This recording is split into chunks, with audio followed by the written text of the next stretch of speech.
Today, I want to tell you a story from my childhood that almost got my father excommunicated from his own three homes.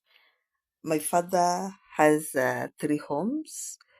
He is a polygamous man, and we grew up in a large family, six households. And when we were growing up, the home was noisy, many houses in one compound. And with time, my father separated them, and they ended up in three homes. And sometimes, when you are slightly grown, something happened that almost made my father to be locked out of his three homes by my mother's. And no, it was not because he inherited a widow.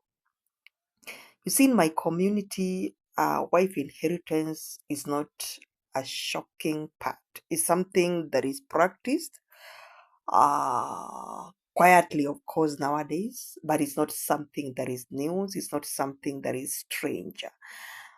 The real problem that made my father almost to be locked out of his home by my mother's was that he skipped procedure. And in Luo culture, procedure matters very much. But before we dive into this conversation, welcome to this episode. This is This Rabi Unfiltered, and I'm your host, Anna Diambo. And I engage in conversations about life, about womanhood, about motherhood, about society, about culture, and about leadership when it feels lonely.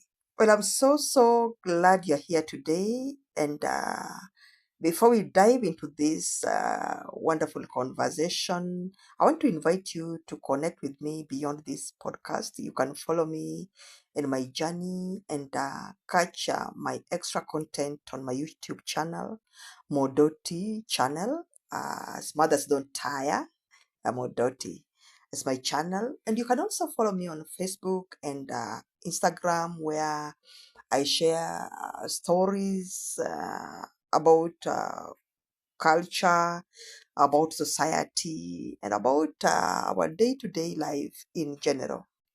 Okay, let's get started.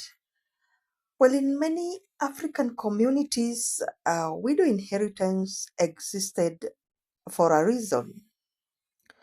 It was not originally about romance or pleasure, but it was actually about responsibility.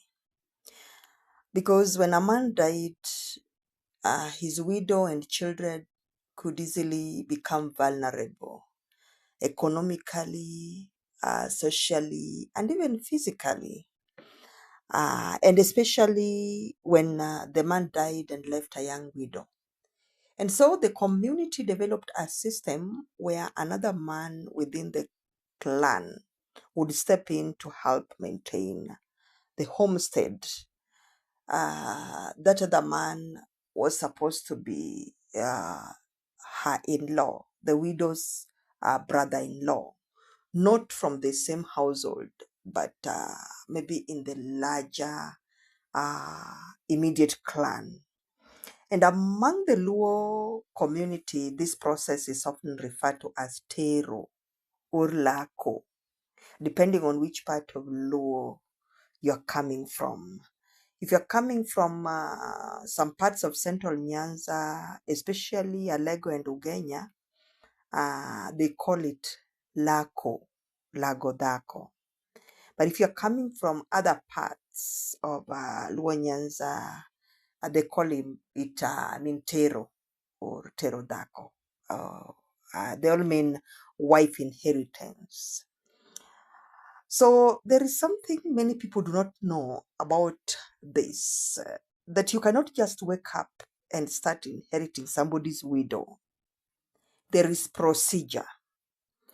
And while they come in different versions, I want to talk about the one that is among the people who are organized, the people who were considered to be of some sort of a class in the society.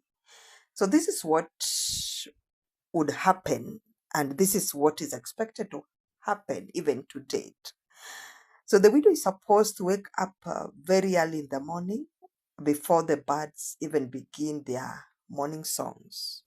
Having identified the man she wishes to approach, then she walks quietly to his home, and when she arrives in the morning, of course, it is always expected that she arrives when the homestead is awake.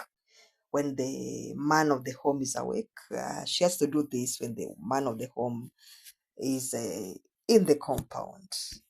And of course, the Mikai is also there. Mikai is the senior wife. And when she moves in, she's supposed to greet them respectfully. And because it is something that is known, when a widow is seen, when you see a widow in a compound very early in the morning, culturally it's always expected that you know or you can preempt what she's up to. And therefore, if, for example, he finds the man already awake or the man doing his chores in the compound, then she will greet people with a lot of respect and, of course, use some sort of a patterned or organized speech and bende alimo wosira wende, to mean that I've also visited you this early, and this preempts something. So if the man is where he hears the widow talk, then she will turn to the wife and tell the wife, a mother to so and so, or the way she calls her, listen to what your co-wife has come to say. And then the widow makes her request. And this is how she does it. She talks to the Mikai very respectfully to allow the man to help her manage the homestead.